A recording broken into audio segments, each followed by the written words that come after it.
রেখো গো শরণ, একদিন হবে যে মরণ।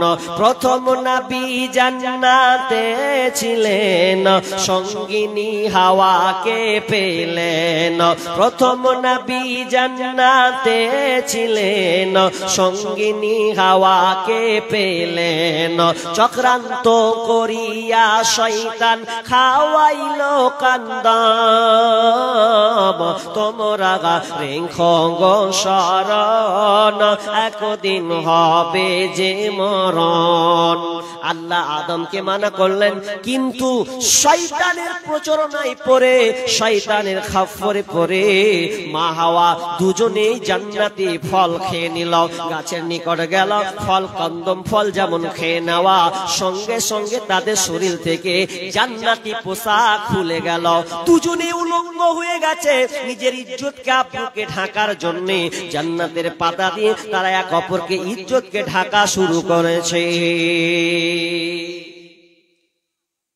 প্রথম শাস্তি, যদি কেউ আপনাকে প্রশ্ন করে যে পৃথিবীতে কোন মানুষকে সর্বপ্রথম আদম আলাইহিস সালামকে প্রথম শাস্তি দিয়েছিলেন, সেই শাস্তিটার নাম কি?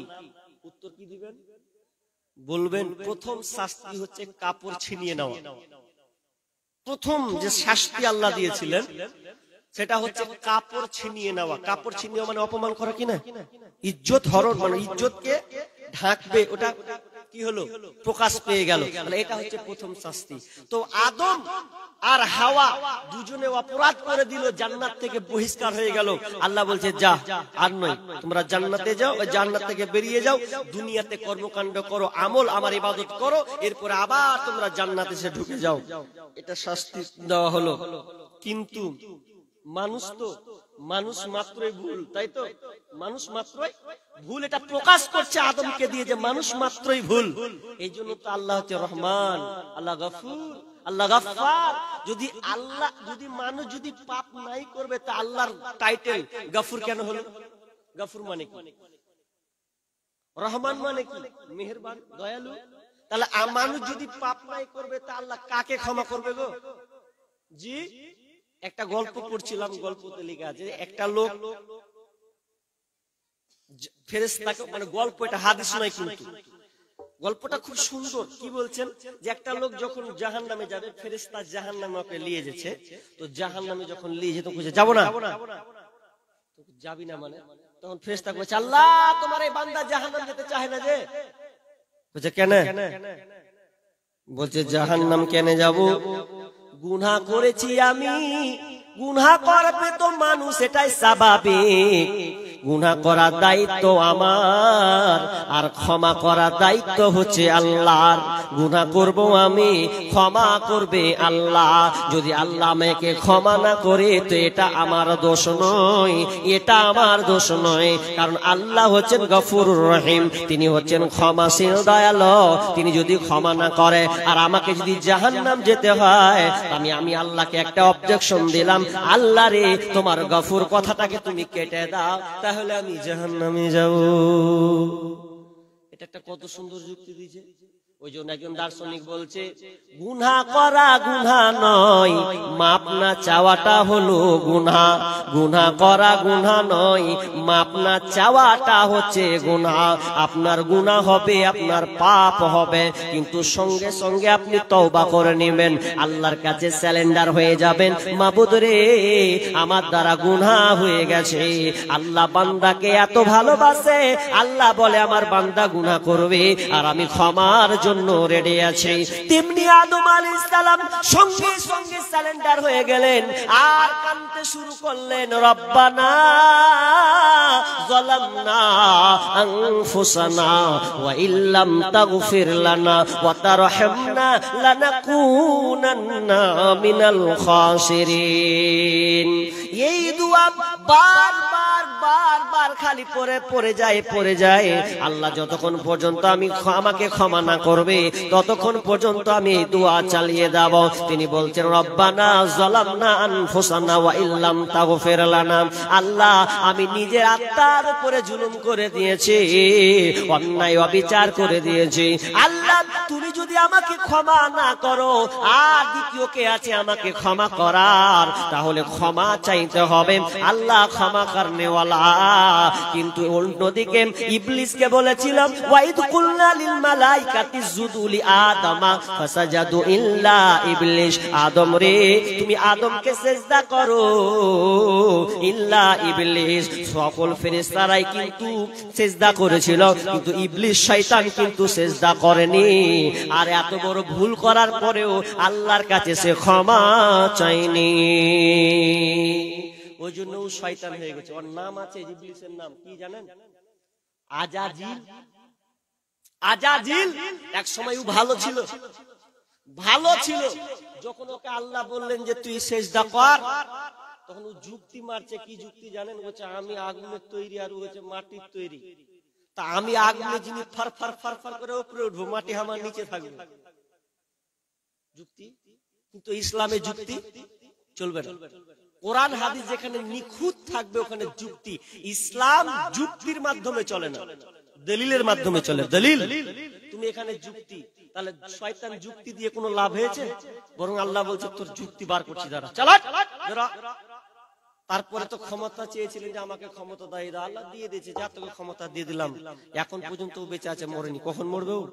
কিয়ামত যেদিন সংগঠিত হবে ধরবে সেদিন। এখন সবাইকে দেখতে পাচ্ছি এত বড় শয়তান। তো আমি আপনাকে যেটা বলতে চাচ্ছি যে আল্লাহ তাআলা আমাদের নাফস থেকে আমাদের বিবিদেরকে বানিয়েছে, এটা একটা নিদর্শন, আশ্চর্য জিনিস। আপনাকে একটা একটা করে বলবো, আপনি দেখ শুনেন। ওয়া মিন আয়াতিহি আন খালাকা লাকুম মিন আনফুসিকুম আজওয়াজা, আল্লাহ বলছেন এটাও একটা নিদর্শন যে আমি তোমার আত্মা থেকে তোমার বিবিকে বানিয়েছি। কেন বানিয়েছি? লিতাসকুনু ইলাইহা, যাতে করে তুমি শান্তি পাবে, শান্তি তৃপ্তি পাবে, এই জন্য আমি তোমার বিবিকে বানিয়েছি। সূরা রুম 21 নম্বর আয়াত। আল্লাহ বলছেন তোমার বিবিকে বানানো শান্তির লেগে। জি, আপনারা কথা বলিয়েন তো, আপনারা যারা বিয়ে করেছেন শান্তিতে আছেন না অশান্তিতে আছেন? ওরে সুবহানাল্লাহ, ওই যে সব অশান্তি। আর আল্লাহ এখানে বলছেন যে আমি তোমার বিবিকে শান্তি, তুমি ওর কাছে শান্তি পাবে, এজন্য আমি বানিয়েছি। তো অশান্তি কেন? নিশ্চয় কোনো গোলমালা আছে, না হলে তবে ওটা বলবো ইনশাআল্লাহ। তবে শান্তি আছে। কেমন শান্তি? একটা উদাহরণ দিয়ে আমার ব্রেন থেকে আপনাকে উদাহরণটা দিচ্ছি। আমি উদাহরণ দিতে ভালোবাসি। কি বললাম? যে আল্লাহ তাআলা বলেছেন তোমার বিবিকে বানিয়েছি শান্তির জন্য। কেমন শান্তি? মনে করুন আপনি বিয়ে করেছেন, এটা উদাহরণ দিচ্ছি, আবার মনে কিছু নিন না। আপনি বিয়ে করেছেন, এখন বিয়ে, নতুন বিয়ে করে যে ফার্স্ট ক্লাস বিবি, চেহারা যে সুন্দরী, আর আপনি ভুলবেন নতুন বিয়ে করেছেন। তো এখন দেখবেন নতুন নতুন সবার ইচ্ছা হাত থাকে যে বিবিকে ছেড়ে যাব না। সবার এটা প্রথম প্রথম 10 দিন 15 দিন 20 দিন মন করে বিবির সঙ্গে বসি আর গল্প করি আর ভ্যাট ভ্যাট করে চালাই, এটা সবাই চাই। কিন্তু এবার যদি এক মাস ধরে অসুবিধা ভেদার ভেদার করে, আচ্ছা বলেন বিবি রাগ উঠবে না? কে খেটে খাওয়াবে? বকার লেগে বিয়ে করেছি তোমার, যাও খেটে নিয়ে আসতে হবে। এখন মাও বলছে জানা রে বিদেশ যা, যা কলকাতা মুম্বাই যা দিল্লি যা, খেটে নিয়ে আসবি।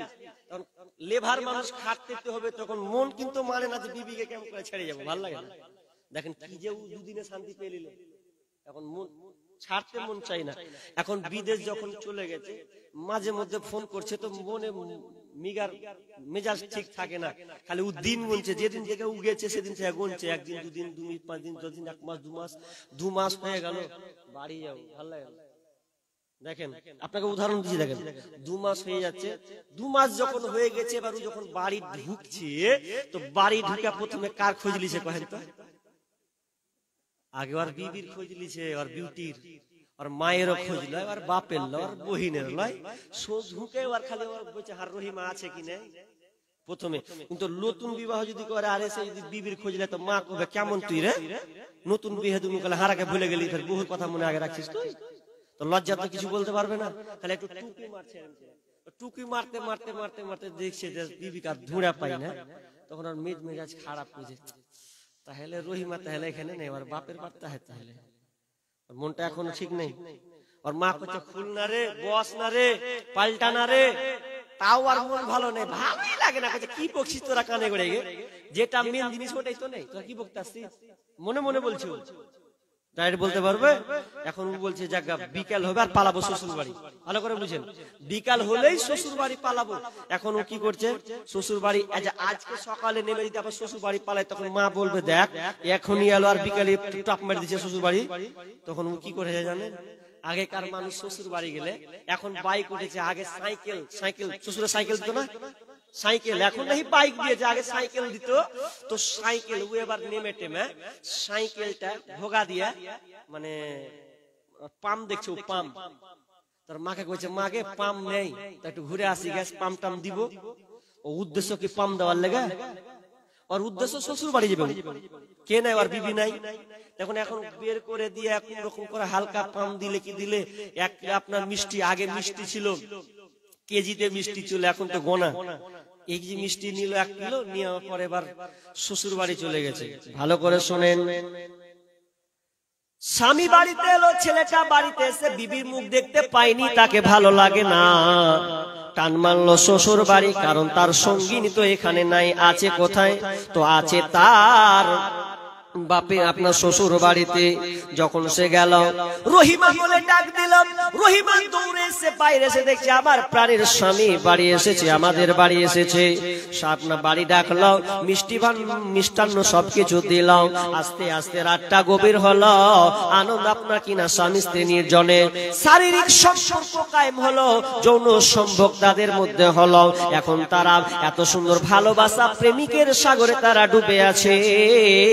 এমন সময় সকাল হয়ে গেল, যে মুখটা তার ছিল এই মুখটা কিন্তু অনেকটা চেঞ্জ হয়ে গেছে, মুখে তার হাসি হাসি সুলভ তার বের হয়। এখন সে বলছে বিবিরে আমি আর থাকবো না, চলে গেলাম বাড়ি, মা আমাকে খোঁজ করতে পারে।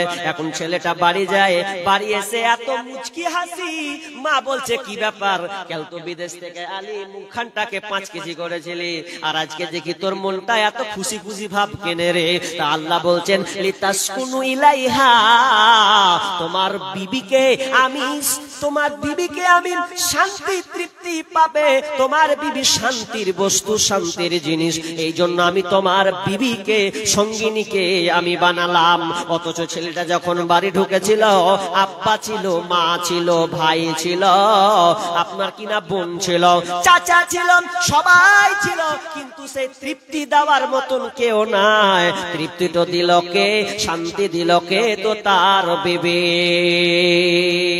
লিতাসকুনু ইলাইহা ওয়া জাআলা বাইনাকুম মাওয়াদ্দাতাও ওয়া রাহমা, এবং আল্লাহ বলছেন আমি তোমাদের এবং স্বামী স্ত্রীর মধ্যে পারস্পরিক সম্পর্ক, ভালোবাসা বৃদ্ধি করে দিয়েছি।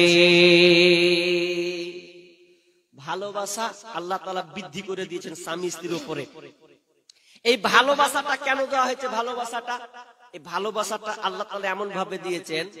ডক্টর হাদিউজ্জামান একজন বিখ্যাত দার্শনিক, তিনি অনেকটি বই লিখেছেন, প্রায় 150 উপরে বই লিখেছেন উনি। তো এতগুলো বই উনি লিখেছেন, তো একটা বই পড়লাম, একটা বই লেখা আছে যে আল্লাহ তাআলা মানুষের ওয়েটকে, মানে তিনি গবেষণা করছেন যে মানুষের ওয়েট 3 জায়গায় থাকে না। মানুষের ওয়েট কয় জায়গায় থাকে না বললাম? 3 জায়গায়, মনে রাখেন, কাজে লাগবে। মানুষের ওয়েট কয় জায়গায় থাকে না বললাম? 3 জায়গায়। কি কি দেখেন? মানুষের ওয়েট থাকে না, কিন্তু যত বড় মিনিস্টার, প্রধানমন্ত্রী, রাষ্ট্রপতি হোক না কেন, যেমন একটা লোক যখন আয়না দেখে, তো আয়না যখন দেখে ও নিজেকে বোকা দেখে। কি দেখবে? ও নিজের চেহারা নিজে দেখছে, এরকম এরকম এরকম এরকম এরকম এরকম করে করে না, মানে ওখানে আর ওয়েট কিন্তু থাকে না। একটা নাম্বার 2, দ্বিতীয় নাম্বার ওয়েট থাকে না, যদি কোন মানুষের কোলে একটা 1 বছর 1.5 বছরের বাচ্চা কোলে দেওয়া হয়, দেখবেন মানুষের ওয়েট কমে যায়। কিভাবে কমে? আপনি যদি নরেন্দ্র মোদীর কোলে একটা 1.5 বছরের বাচ্চা দেন, ও খাপা হয়ে যাবে, হবে কি হবে না? ও এম করবে, এম করবে না, মানুষের ওয়েট কমে না। ও যত বড় প্রধানমন্ত্রী হোক, রাষ্ট্রপতি হোক, ও খ্যাপার নকল করবে বাচ্চাটাকে নিয়ে, একটা খ্যাপার অভিনয় করবে, তার মানে ওখানে আর ওজন থাকে না, ওয়েট কমে যাচ্ছে, যতই বড় মানে পদে থাক না কেন। এটা একটা। আর একটা জায়গায় ওয়েট হারিয়ে যাবে, কোথায়? সেটা হচ্ছে স্বামী এবং স্ত্রী। যতই পড়ো তুমি, প্রধানমন্ত্রী যত বড় আলেম হও না কেন, ওটা নবী পর্যন্ত ধরেছে। নবীরা পর্যন্ত স্বামী স্ত্রীর সঙ্গে মিলন, তার মানে এটা বংশ পরম্পরা, আল্লাহ তাআলা এটা সৃষ্টি। তাহলে একটা স্বামী আর স্ত্রী যখন নির্জনে চলে যায়, শারীরিক সম্পর্ক হয়, এরপরে দুনিয়াতে বাচ্চা আছে, এরপরে বাচ্চা আসলে আপনি আব্বা ডাক শুনতে পান, আর মা যখন মা সন্তানের মুখ থেকে মা ডাক শুনতে পায়, আব্বা মা ডাকটা এত সুমধুর, এত ভালো লাগে। তো আল্লাহ তাআলা 3 নম্বরে এই ওয়েটটাকে হারিয়ে দিয়েছেন। এই ওয়েটটা কোনো মতে যদি থাকতো, ওয়েটটা যদি ধরে রাখা হতো, তাহলে আমরা কোনোদিন বাচ্চার মা, কোনোদিন বাচ্চার বাপ হতে পারতাম না। তবে একটা উদাহরণ দিচ্ছি, উদাহরণটা এরকম, একটু বলে চলে যাবে অন্যদিকে কেটে, যে মহব্বত ভালোবাসা দিয়েছেন ঠিকই, কিন্তু ব্যবহার করতে হবে লবণের মতন। কিসের মতন বললাম? নুন বুঝেন? নুন লবণ নুন দুটাই বুঝেন? আচ্ছা বলবেন, এদিকে ভাষা একটু অন্যরকম হতে পারে। হ্যাঁ, লবণ নুন। আচ্ছা, তরকারিতে যদি নুন একটা 1 কেজি যদি আপনি মাংস রান্না করেন, 1 কেজি মাংসতে যদি আপনি 1 প্যাকেট লবণ দিয়ে দেন, খাওয়া যাবে? খাওয়া যাবে না। আচ্ছা, এবার যদি আপনি 1 কেজি মাংসতে হালকা একটু দিয়ে দেন, আচ্ছা বলেন স্বাদ আসবে? আসবে না। কিন্তু লবণ না দিলেও অনেক সময় আপনি খেতে পারবেন কোন রকম করে, কিন্তু নুনটা যদি হয়ে যেত আপনি খেতে পারবেন না। তো আল্লাহ তাআলা আমাদের এই ওয়েটটা দিয়েছে লবণের মতন, যতটুকু দরকার ততটুকুই আমাদেরকে প্রয়োগ করতে হবে। কিন্তু আমরা কি করেছি?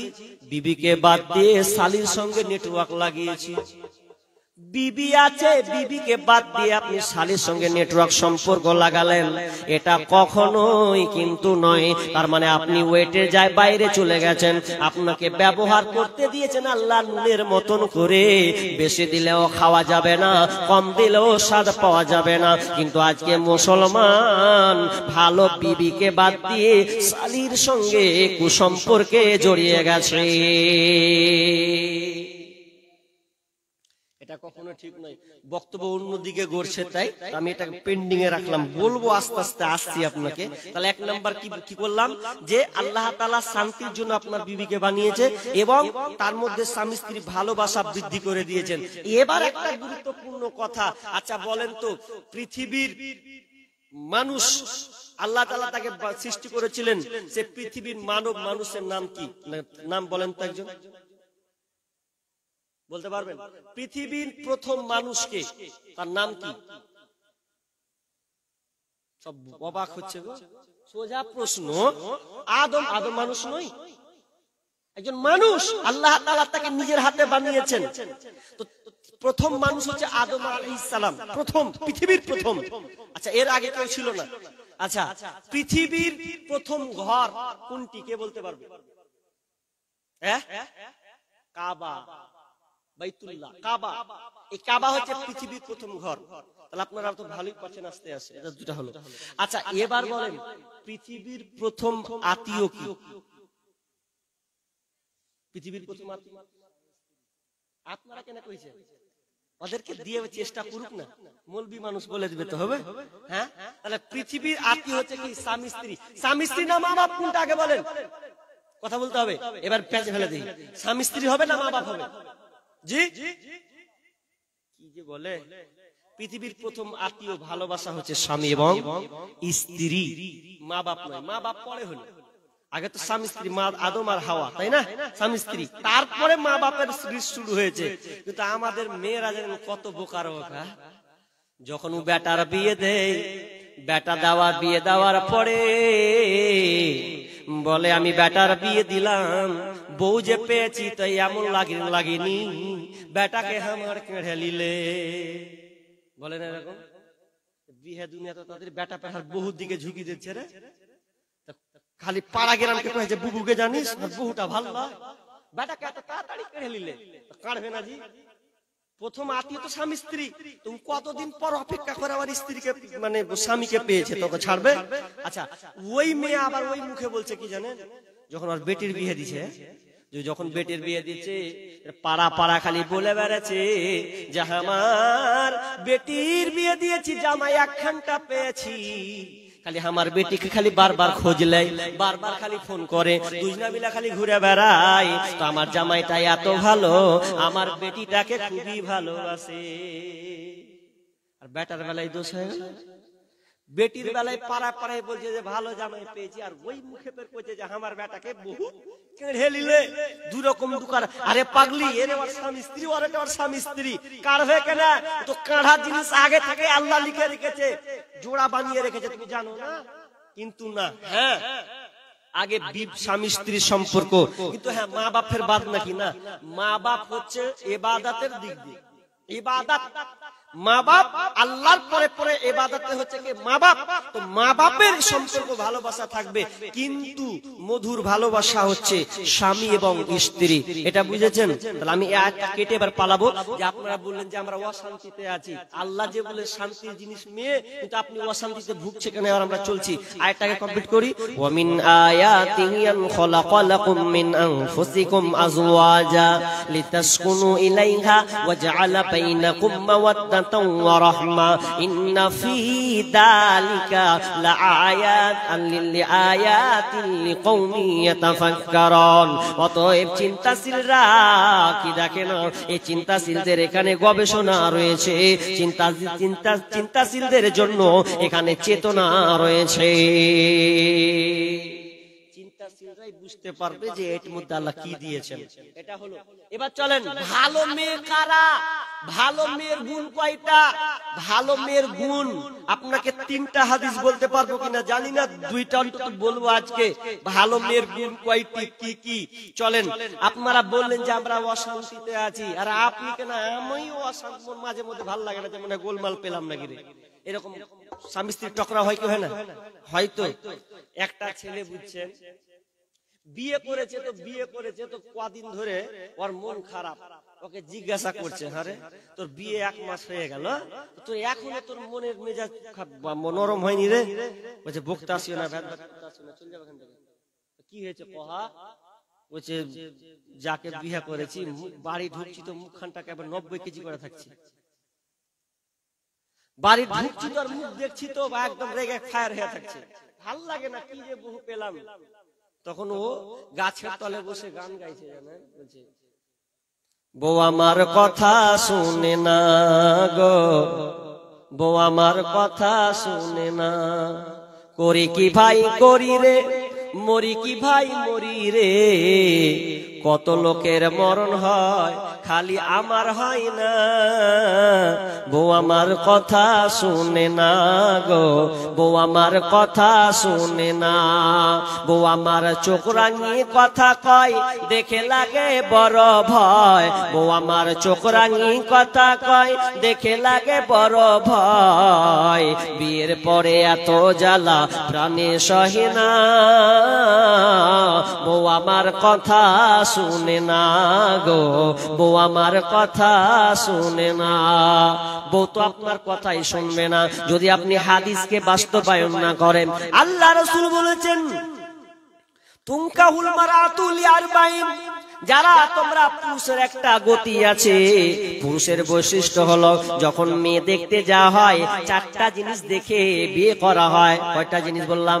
4টা জিনিস দেখে বিয়ে করা হয়। আল্লাহ রাসূল বলেননি তোমরা 4টা জিনিস দেখো, এখানে হাদিসের অর্থ হলো 4টা জিনিস দেখে বিয়ে করা হয়। নাম্বার 1 লিমালিহা ওয়ালি হাসাবিহা ওয়ালি জামালিহা ওয়ালি দীনিহা, এই 4টা গুণ দেখে বিয়ে করা হয়। লিমালিহা, মেয়েটার মাল আছে কিনা, ধন সম্পদ আছে কিনা, ওয়ালি হাসাবিহা, মেয়েটার বংশ, মেয়ের বাপের বংশ কেমন আছে, বংশ গরিমা দেখা হয়। ওয়ালি জামালিহা, মেয়েটা দেখতে সুন্দর কিনা এটা দেখা হয়। ওয়ালি দীনিহা, মেয়েটা দিনদারিতা কিনা এটা দেখা হয়। কিন্তু বিষ্ণু বলছেন ফাজফার বিজাতিদ্দীন, যদি তোমার কাছে এই 3টা অপশন যদি কমজোরি থাকে, মেয়েটার বংশ যদি হালকা হয় অসুবিধা নাই, মেয়েটার টাকা পয়সা তার বাপের ধন সম্পদ কম হলে অসুবিধা নাই, ওয়ালি হাসাবিহা ওয়ালি জামালিহা ওয়ালি দীনিহা। কিন্তু মেয়েটার মধ্যে যদি দিনদারিতা তোমরা দেখতে পাও, ফাজফার বিজাতিদ দ্বীন, তাহলে তোমরা দিনদারিতাকে প্রাধান্য দিও। তোমরা এই তিনটার বাদ দিয়ে মেয়েটার মধ্যে যদি তোমরা গুণ পাও, দিনদারিতা, আল্লাহ ওয়ালি মেয়ে যদি পেয়ে যাও, তাহলে ওই মেয়েটাকে বিবাহ করে নাও। চারটার মধ্যে একটা প্রাধান্য দিলেন কি, যে মেয়েটার মধ্যে দিনদারিতা আছে কিনা এটা দেখতে বলা হলো। আচ্ছা আমরা কি দেখি গো, আপনাকে দিনাজপুরের লোক মেয়ে দেখতে গিয়ে মেয়ের বাপের টাকা, মেয়ের বাপের বংশ তাগড়া আছে কিনা, অনেক। কিন্তু আমরা এগুলা তিনটাকে প্রাধান্য দিচ্ছি, একটাকে প্রাধান্য দিচ্ছি না, সেটা হচ্ছে মেয়েটা দিনদারিতা কিনা। কিন্তু আমরা দিনদারিতা হোক আর না হোক এটা আমাদের কোনো যায় আসে না। মালটা মেয়েটা সুন্দরী হতে হবে, তার স্কিন চামড়া সাদা হতে হবে। আর এই দেখে আপনি বিয়ে করে নিয়ে আসলেন, মনে রেখে দেন, যদি মেয়েটা কোরআন পড়নেওয়ালি না হয় জীবনে কোনোদিন শান্তি পাবেন না। মেয়েটা যদি নামাজি না হয় জীবনে কোনোদিন শান্তি পাবেন না, পাবেন না, পাবেন না। এবার বলেন, আপনাদের বিবিগুলো নামাজ পড়ে তো? মনে মনে কইছে লজ্জার কথা কইেন না, আসল জায়গাতে কোপ মারিয়ে নিয়ে, যে আসল জায়গায় কোপ মারিয়ে যা হয়েছে বলে চলে যান। ভালো বিবি, আপনি যে মেয়েটার যে চামড়া দেখতে গেছিলেন, নাক যে খারলিবে কয়েছেন, ওই নাক খারলিবেন তো আপনার আয়ুকে এমন করে খাড়ো করে ছেড়ে দিবে, জীবনে শান্তি পাবেন না আপনি।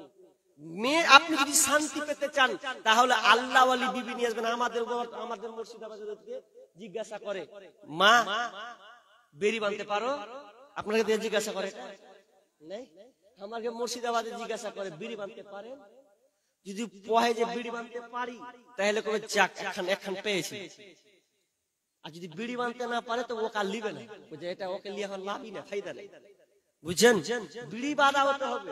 নাম্বার 2, স্কুলে পাস, মানে কি পাস, 8 মাধ্যমিক পাস হলে পাস হয়ে গেল। কিন্তু জিজ্ঞাসা করে না যে কোরআন পড়তে পারো কিনা। আচ্ছা কোরআন পড়তে পারো কিনা এই প্রশ্নটা যদি না করে, আচ্ছা বলেন তো ওটা সুখের হবে? কোরআন পড়ছে কিনা, নামাজ পড়ছে কিনা, এগুলো প্রশ্ন নাই। আপনাকে ছোট্ট করে একটা উদাহরণ দিই আপনাকে।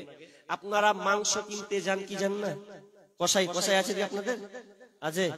মাংস যখন কিনতে যান তখন আপনারা দোকানদারকে কি বলেন? আপনি না বললো আমিও বলি, মেলাই লোক বলে, কি বলে? এই দোকানদার, পয়সা দিয়ে গোশত লিছি, মাংস লিছি, পয়সা দিয়ে বিনা পয়সা লাই, মাংসগুলো ভালো দেখে দিবি। বলি কি বলি না? বলেন তো। ভালো দেখে প্লাস বলে যে হাড্ডি দিবি না, ভালো ভালো মাংস দিবি, বলি না আমরা এটা? এবার বাড়ি এসে দেখেন ওই মুখে আবার উল্টা কথা। তখন বাড়ি এসে যখন ভাত খুলছে বিবিতে, তুমি কইছে এর মারে ভাত দে, ভাত দিতে কইছে এই ভাত দে, আর ভালো ভালো হাড্ডি গলা দিয়ে বেছে বেছে দিবি। এক মুখে দুই কথা হলো কি হলো না? দোকানদারকে কইছে হাড্ডি দিবি না, আর বিবিকে এসে কইছে হাড্ডি গলা দিয়ে তুমি খেয়ে। তো আপনি এমন মেয়ে নিয়েছেন যে মেয়েকে বলছেন যে আমার জান জ্বলে গেছে, ভালো লাগে না খেলে। তো আপনি প্রথমে যে গোড়াতে ভুল করেছেন গো, বিবি যে আপনি ভালো নিয়ে আসেননি, আপনি দেখেছেন 3টা গুণ, একটা গুণ যে আপনি ছেড়ে দিয়েছেন, ওই জন্য আপনি শান্তি পাবেন না জীবনে। ভালো মেয়ের গুণ কয়টা চলেন আপনাকে বলি। আনাস রাদিয়াল্লাহু তাআলা আনহু বলছেন, ইজা সাল্লাত খামসাহা ওয়া সামাত সাহরাহা ওয়া হাসানাত ফারজাহা ওয়া তাআত বালাহা ফালতাদখুল মিন আইয়ি আবওয়াবিল জান্নাতি শাআত। বিশ্বনবী বলছেন, যেই নারীর এই কয়েকটা গুণ থাকবে, ইজা সাল্লাত খামসাহা ওয়া সামাত সাহরাহা ওয়া হাসানাত ফারজাহা ওয়া তাআত বালাহা, যে নারীর এই 4টা গুণ থাকবে, আর যে মেয়েটার মধ্যে এই 4টা কোয়ালিটি গুণ থাকবে, ফালতাদখুল মিন আইয়ি আবওয়াবিল জান্নাতি শাআত, জান্নাতের 8খানা দরজা আছে, ওই 8খানা দরজার মধ্যে দিয়ে নারী যেটা দিয়ে ওর ইচ্ছা হবে, যেটা দিয়ে ইচ্ছা, আমি যে কোনো দরজা, জান্নাতের দরজা, একটা দরজা যদি নারী বলে তাহলে ফেরেশতারা তাকে বাধা দিতে পারবে না। যদি কোনো নারীর মধ্যে এই 4টা গুণে গুণান্বিত হয় তাহলে 8টার জান্নাতের 8টা দরজা দিয়ে যেটা দিয়ে সে প্রবেশ করবে, বাধা দেওয়ার কেউ থাকবে না। কয়টা গুণ পেলাম এখানে? 4টা গুণ। 4টা গুণ আপনাকে বলছি। 1 নাম্বার, ইজা সাল্লাত খামসাহা, 5 ওয়াক্তের নামাজ, 5 ওয়াক্তের পাবন্দ হবে। যেই নারী 5 ওয়াক্ত নামাজ পড়বে ওই মহিলাটা হচ্ছে জান্নাতি। ইজা সাল্লাত খামসাহা ওয়া সামাত শাহরাহা, আর যে নারী রমজান মাসে রোজা রাখবে,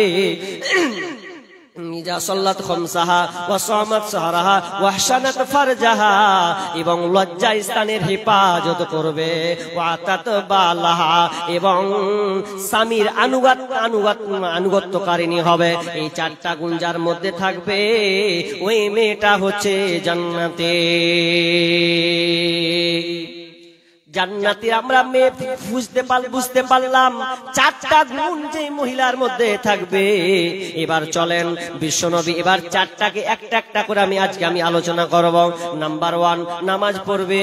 ইজা সাল্লাত খামসা ওয়া সামাত সাহরা ওয়া আহসানাত ফারজাহা ওয়া তাতবালাহা, যেই নারী পাঞ্জেগানা নামাজি পড়িবে, রমজানের রোজা কভু নাহি ছাড়িবে, নিজ ইজ্জতের রাখিবে খেয়াল, স্বামীর সেবা করে যাবে বাঁচে যতকাল, তার জন্য জান্নাতের দ্বার খোলা রবে, যেটা দিয়ে ইচ্ছা বুঝি জান্নাত চলে যাবে।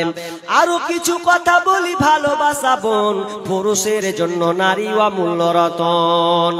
দুনিয়াতে যত ধন পুরুষের আছে তার চেয়ে অমূল্য ধন নারী তার কাছে। তবে সেই নারী নেক হওয়া চাই, ইহ পরকাল তার হয় সুখময়। কষা জুতা পরা যত কষ্টকর, তার চেয়ে বেশি কষ্ট বদ নারী যা। এই 4টা গুণ হতে হবে। এবার চলেন আপনাকে এবার আমি বলছি। আবু হুরায়রা রাদিয়াল্লাহু তাআলা আনহু বলছেন যে আল্লাহ রাসূল ভালো মেয়ের গুণ একবার বলে দেন না। তো আল্লাহ রাসূল বলছেন যে মহিলার কাছে তুমি 3টা গুণ পাবে, অন্য হাদিসে 3 কোয়ালিটি গুণ পাবে, তো জেনে নাও যেগুলা হচ্ছে ভালো মহিলা। কি? 1 নাম্বার, কোন বিবি যদি বিবির চেহারার দিকে স্বামী যদি নজর লাগায়, কোন স্বামী যদি বিবির পানে তাকিয়ে তাকায়, তাহলে সঙ্গে সঙ্গে ওই স্বামীটা হাসি শুরু করে দেয়। কোন বিবির চেহারা দেখে যদি এক চান্সে স্বামী হেসে দেয়, মানে জানতে হবে ওই মেয়েটা হচ্ছে ভালো মহিলা। চেহারার দিকে যেমনি থাকবে স্বামী, বাহ আমার বিবিটা কত সুন্দর পেয়েছি গো, কত সুন্দর পেয়েছি, সঙ্গে চেহারা দেখবে তার মন শান্তি হয়ে যাবে। আর আমাদের বিবিগুলো দেখছি তো গা জ্বলছে, যেভাবে থাকছে ভোল্টেজে সব সময় ঝগড়াতে হয়ে থাকে। আগে বললাম না যে ওই গান গাইতে গাইতে থেকেছে তালে, মানে গাছের তলে বুঝে বাড়ি, এইরকম হালাত হয়ে গেছে। কিন্তু নারীকুল মহিলা তোমরা শোনো, যখন তোমার স্বামী তোমার দিকে তাকাবে তখন তুমি মুখখানটাকে এমন সুন্দর করে নাও যাতে তোমার বিবি এক চান্সে খুশি হয়ে যায়, তোমাকে দেখে যেন সে আনন্দে আত্মহারা হয়ে যায়। আসলে কি কথা জানেন, আমাদের মেয়েরা কত হতভাগা জানেন, কত বেয়াদব টাইপের হয়েছে আজকালকার মেয়েরা। মুর্শিদাবাদ, আপনাদের দক্ষিণ দিনাজপুরের কথা বলছি না, ওরা সাজবে তো ফের পর পুরুষের লেগে, স্বামীর লেগে সাজে না। আপনার এদিকে কেমন আছে জানি না, ওই মরা বাড়ি যাবে তো বলে তাও বলে চিকনা করে সেজা খুঁজে যাবে, ও যদি বাপের বাড়ি যাবে তাও বলে সেজা খুঁজে যাবে, বিয়ে খেতে যাবে বিয়ে বাড়ি তাও সেজা খুঁজে যাবে। হাজি যে স্বামীটা বাড়িতে থাকছে ওর লেগে আবার সাজে না। একটা ঘটনা বলবো আপনাকে। আসমা বিনতে মেয়েটার নাম হচ্ছে উম্মে সুলাইম বিনতে মালহান, যার নাম বিবি রুমাইসা। অনেকটি নাম হাদিসের পাতাতে পাওয়া যায় ওই নারীর নাম। তো উম্মে সুলাইম বিনতে মালহান তিনি বিয়ে করেছেন আবু তালহাকে। তো বিয়ে করে এবার স্বামী গেছে অনেক দূর সফরে, বিদেশ গেছে, কাজে গেছে। তো অনেক কয়েক মাস পর তিনি বাড়ি ঢুকবেন। তো উম্মে সুলাইম দেখছে যে আমার স্বামী বাড়ি আসবে, তো কি করি, অনেকদিন পর আমার স্বামী আসবে, তো আমাকে সুন্দর হতে হবে, প্রথমে কি হবে না, একটা বিবিকে সুন্দর হতে হবে। এবার আল্লাহ কি কাম দেখেন, যেদিনকে স্বামী বাড়ি ঢুকবে সেদিনকেও বেটা মরছে। ভালো করে বুঝেন, বেটা মানে ছেলে মারা যাচ্ছে। আচ্ছা বলেন তো, এটা ভালো সংবাদ না খারাপ সংবাদ? খারাপ সংবাদ। আর ওই সময় স্বামী ঢুকছে, তো মনে মনে বলছে যে আমার স্বামী তো সফর থেকে বাড়ি ঢুকবে, তার মনে কি যে থাকবে না, আমাকে সুন্দর হতেই হবে, আমার সন্তান মারা গেছে, তাকে ওটা একটু পেন্ডিং এ রাখি। বাড়ির লোককে বলছে, এ বাড়িওয়ালারা তোমরা শোনো, আমার স্বামী বাড়িতে আসবে, তোমরা কেউ বলবে না যে আমার বেটা মরেছে, কেউ বলবে না। আমি নিজের মুখে আমার স্বামীকে বলবো যে আমার ছেলে মারা গেছে, আমি নিজে বলবো, তোমরা কেউ বলবে না। তো তিনি কি করলেন, সুন্দর করে সাজছে, এত সুন্দর করে সাজছে। আর আজ আমাদের মুর্শিদাবাদের বেটি ছেলেগুলা যদি দেখে যে আমার স্বামী লেভার 2 মাস পর বাড়ি আসবে, তো যে বললাম না বেড়ি বানা আড়াই পাকের চাকরি, বেড়ি বাঁধবে, যদি জানেন যে রাত 12টার সময় স্বামী দুয়ারে ঢুকবে, তো কত বদমাসের বদমাস বিড়ি যখন বাঁধতে ওই পোশাক আর চেঞ্জ করে না, কারণ বিড়ি একটা দুর্গন্ধ আছে না, নাই আছে, ও পোশাক চেঞ্জ করবে না, ওই কাপড়ে বিড়ি বেঁধে দিলে, ওই কাপড়ে একটু মুখ হাত খানকে ধুয়ে নিলে, দিয়ে ও ঘুমিয়ে গেল। এবার হারে খেপি, তোর স্বামী বিদেশে আসছে, তুই সুন্দর হয়ে থাকবি। কারণ দেখবেন পুরুষের একটা মেন্টালিটি, একটা দিক আছে, রাস্তাঘাটে দেখে নারীদের চোখে পড়ে কি পড়ে না, পড়ে না, কত মেয়ে কত রকম করে সে থাকে, তো মনে মনে ভাবে যে তুই এত সাজছিস, আমার বিবাহ আছে, কি ভাবছিস কি, মনে মনে একটা বলতে পারে যে বাড়ি থেকে বিবিকে দেখবো, মনে সান্ত্বনা নিব, হবে কি হবে না, এরকম আছে। এবার ও বাড়িতে একদম খুব খুশিতে চলে আসছে, রাত 12টা দিকে যার বিবির মুখ দেখবো, তার কি আছে, তখন ই পাগলি কি করেছে, ওই যে বেড়ি বেঁধে ওইভাবে ঘুমিয়ে গেছে। আর নিম পাড়া তো বুঝতে পারছেন, এত খারাপ নিম পাড়া, চুল না চড়াইনি, চুল নিয়ে একদম, মেয়েদের বড় বড় যদি চুল হয়, আর যদি চুল না আছে তো কেমন লাগবে, লাল খেপির মতো লাগবে না, লাগবে না জি, কেমন টাইপের লাগবে ওকে। তো উ শুতে গেছে আর উঠেছে তো ওকে ঠক করে দিচ্ছে, উঠলি, দুয়ার যখন উঠছে, যখন চুল গলাতে উস্কো কুস্কো খেপির মতন হয়ে আছে, আর নিম পেরেছে, তো এদিক দেওয়ার বহে চলে গেছে, বুঝতে পেরেছে, এদিক দিয়ে দুয়ার যখন খুলছে, তো খুলার পরে একসঙ্গে করছে, আল্লাহ কি করনু, আর বিবির মুখ দেখ। আমি ভাববো যে দেখে একসাথে খুশি হব, চুলের 12টা বেজে যাচ্ছে, এদিক দিয়ে লাল বহে চলে গেছে, মাথায় খারাপ, দেখবো যে কার যে মুখ দেখুন, আমার বাইরে থাকা বেলে ভালো ছিল, বাড়ি না ঢুকে আমি ভুল করে দিয়েছি। কিন্তু না, মেয়ে নারী ঢুকে তাহলে সঙ্গে সঙ্গে তোমাকে সেজে দিতে হবে।